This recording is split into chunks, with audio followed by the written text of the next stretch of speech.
ଅଛି ନାଇଁ ନାଇଁ ଯଦି ତୋର ଥାନ୍ତା ବୁଝିବା ଶକ୍ତି ମୁଁ କାହିଁକି ଭାଇ ବୋଲି ଡାକୁଛି ତୁ ପୁରା ବୁଝି ଯାଆନ୍ତୁ ବୁଝିବା ଶକ୍ତି ନାହିଁ ସେଇଥିପାଇଁ ମୁଁ ଭାଇ ଡାକୁଛି ତୁ ମତେ ପୁଣି ପ୍ରହାର କରୁଛୁ ଭୀମ କହିଲା ରେ ଉରୁ ଭଗ୍ନ କଲି ଜାନୁ ଭଗ୍ନ କଲି ନିର୍ଲଜ ତ ମୁହଁରେ ଲଜ୍ଜା ନାହିଁ କାହିଁକି ହସୁଛୁ କହିଲା ରେ ମୁଁ କାହିଁକି ହସୁଛି କହିଲୁ ତୁ କଣ ମତେ ମାରୁଛୁ ମୁଁ ହସୁଛି ଆଉ ମୁଁ କାହିଁକି ଏ କଥା କହୁଛି ଭୀମ ଆଜ୍ଞା କହିଲା କବି ବଲ୍ଲଳ ଗୋଟାଏ ପଦ କହିଛନ୍ତି କହିଲେ ବ୍ରହ୍ମବଧ ସହସ୍ରେଣ ଏକ ଗୋବଧନେ ତଥା ଏକ ଶିଶୁ ସମାଯୁକ୍ତମ୍ ଶ୍ରୀ ଶ୍ରେଷ୍ଠୁ କୁଳ ହତକା ତ ନିର୍ଲଜ ମୁହଁକୁ ଟିକେ ଲଜ୍ଜା ଅଛି କାହିଁକି ମୋ କଣ କାହିଁକି କହୁଛୁ କି ରେ ପୁରା କୁଳଟାକୁ ତୁ ବୁଡେଇ ଦେଇଛୁ ଶୁଣ କହିଲା ବ୍ରହ୍ମବଧ ସହସ୍ରେଣ 100ଟା ବ୍ରାହ୍ମଣଙ୍କୁ ମାରିବା ଯେତିକି ପାପ ଗୋଟାଏ ଗୋମାତାକୁ ମାରିବା ସେତିକି ପାପ ଗୋଟାଏ ଗୋମାତାକୁ ମାରିବା ଯେତିକି ପାପ ପୁରା ଶିଶୁକୁ ମାରିବା ସେତିକି ପାପ ପୁରା ଶିଶୁକୁ ମାରିବା ଯେତିକି ପାପ ପୁରା କୁଳ ବୁଡେଇ ଦେଲେ ସେତିକି ପାପ ତ କୁଳ ବୁଡିଲା ତୁ ଉରୁ ଭଗବାନ ଜାନୁ ଭଗବାନ ଦୀପ ଦୀପ ତୋର ଆଉ କ୍ଷଣିକ ମାତ୍ର ଭାବି ନିର୍ଲଜ ତୁ ମୋ ଆଗରେ ହସୁଛ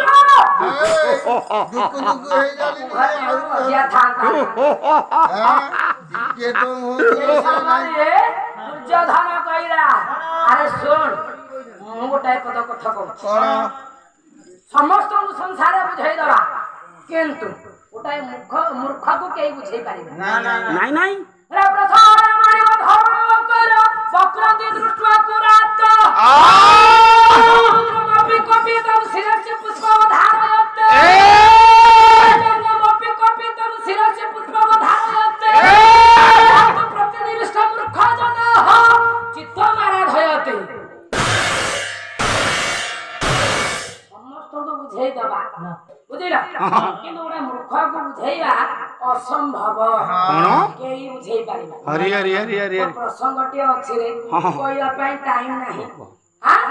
ଶୁଣ ଜାଣିଛୁ ନା ମର୍କଟ ଗୁଡାଏ ଘରେ ଏକାଠି କହିଲେ ମନୁଷ୍ୟ ଗୁଡାକ ଶୀତ ତାପରୁ ରକ୍ଷା ପାଇବା ପାଇଁ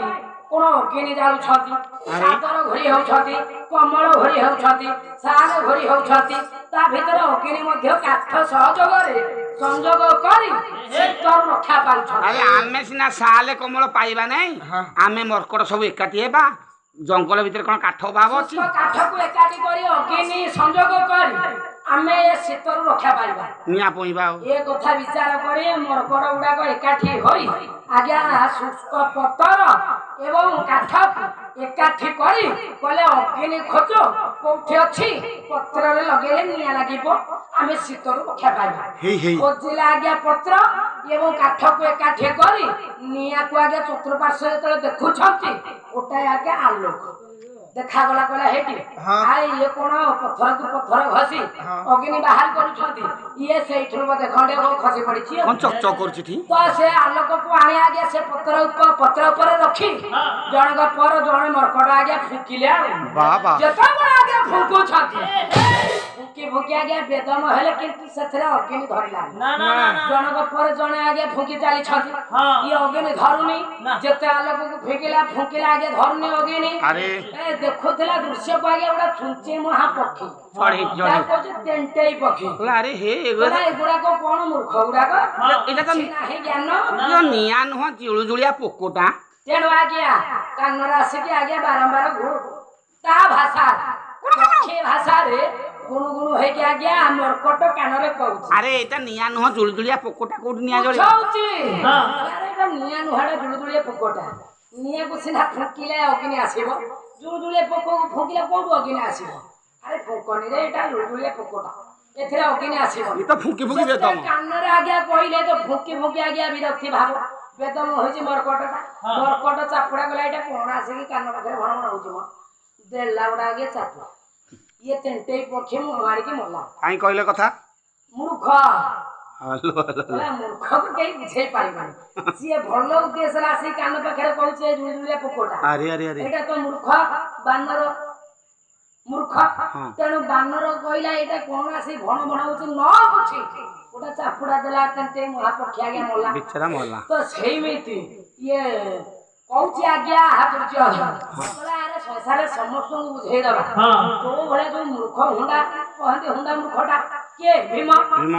ହୁଣ୍ଡା ବୁଦ୍ଧିଆଟା ହଉଛି ଆଜ୍ଞା ଭୀମ ତୋତେ କିଏ କିରେ ବୁଝେଇବ ମୁଁ ଭାଇ ଡାକୁଛି ଯଦି ତୁ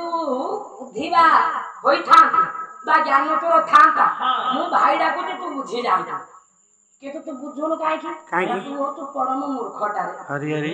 କହିଲା ବଳେ ବଳିଷ୍ଠ ଭୀମ ସେନ ରଣେ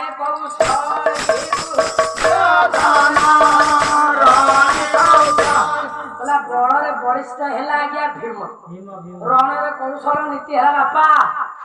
ଗଲେ ଆମେ ଯିବା ସାରିଦବା ପାଲା ଆଉ ତେଣୁ କହିଲା କୌଶଳ ବୁଦ୍ଧିରେ ହଉଛି ଯେ କି ଦୁର୍ଯ୍ୟୋଧନ କୌଶଳ ବୁଦ୍ଧି ବାହାର କରି କହିଲା ଶୁଣୁ ଭୀମ ତୁ ହେଲୁ ଭାଇ ମୁଁ ହେଲି ଭାଇ ଆରେ କାହିଁକି ଯୁଦ୍ଧରେ କଣ ପାଇଁ ହଁ ଆମେ କଳହ